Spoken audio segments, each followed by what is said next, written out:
Voilà, dans cette partie qui suit, on va voir quelques grandeurs physiques, c'est-à-dire la résumé de toutes les grandeurs qu'on a vues dans le chapitre du courant alternatif sinusoïdal. Donc, le tableau là, présente ces grandeurs. Regardez bien les différentes grandeurs qu'on a vues. La valeur maximale de la tension, la valeur efficace de la tension, la période, la valeur maximale de l'intensité du courant et la valeur efficace de l'intensité du courant et finalement la fréquence. Donc, pour les symboles, on a les symboles ici, dans cette case. La valeur maximale, elle est notée UM, la valeur efficace, on la note IE, la période, on la note T, la valeur maximale de l'intensité du courant est notée IM plutôt, la valeur efficace est notée IE, et finalement, la fréquence, on la note F ou bien N. Pour les unités, on a pour la tension, on prend comme unité le volt. C'est une unité internationale. Le volt. Pour la période, on prend le seconde comme unité. Et pour l'intensité de courant, quel que soit maximale ou bien efficace, l'unité c'est l'ampère. Ah. Et pour la fréquence, on prend toujours le hertz. Ça s'écrit H majuscule et Z minuscule.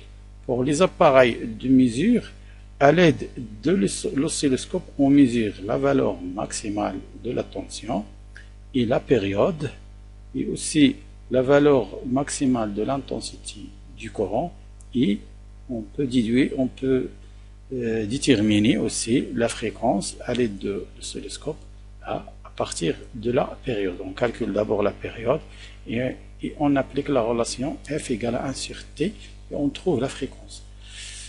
Passons maintenant à la valeur efficace de la tension. La valeur efficace de la tension est mesurée à l'aide du voltmètre.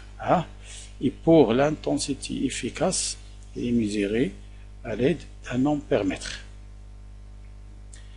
Voilà, maintenant on passe aux relations entre les différentes grandeurs. Entre les différentes grandeurs, on a, pour déterminer la valeur maximale de la tension, on applique cette relation M égale à Y multiplié par SV.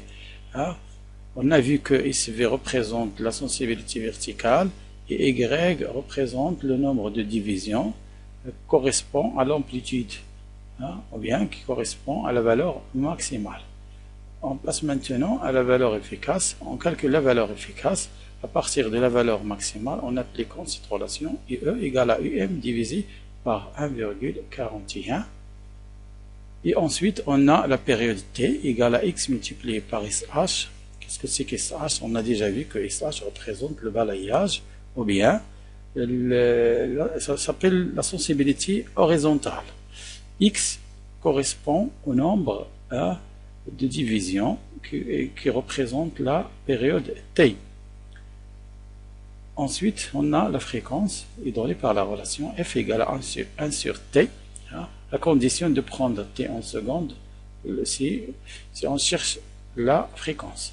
Et finalement, la relation qui lie la valeur maximale de l'intensité du courant et la valeur efficace, c'est IM égale à 1,41 multiplié par IF ou bien IE, c'est la valeur efficace.